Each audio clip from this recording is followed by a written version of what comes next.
Today, we're going to be talking about ChatGPT for coaches and course creators. When it comes to this topic specifically, I think there's two primary ways that we can leverage this technology. Number one is with content creation. Number two is with market research and ideation.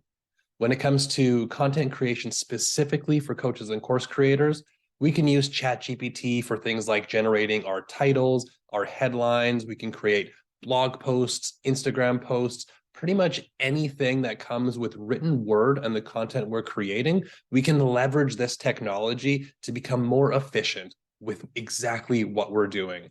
And it can also help us with ideation. So if we're looking to start generating some ideas, we can ask questions regarding pain points, why somebody would want to purchase this, why somebody might not want to purchase this. So it's an incredible market research tool. It's not going to give you the exact things that are going on with your prospects, but it's going to give you a lot of useful information that you can then start to be able to use for sources for content you're going to produce.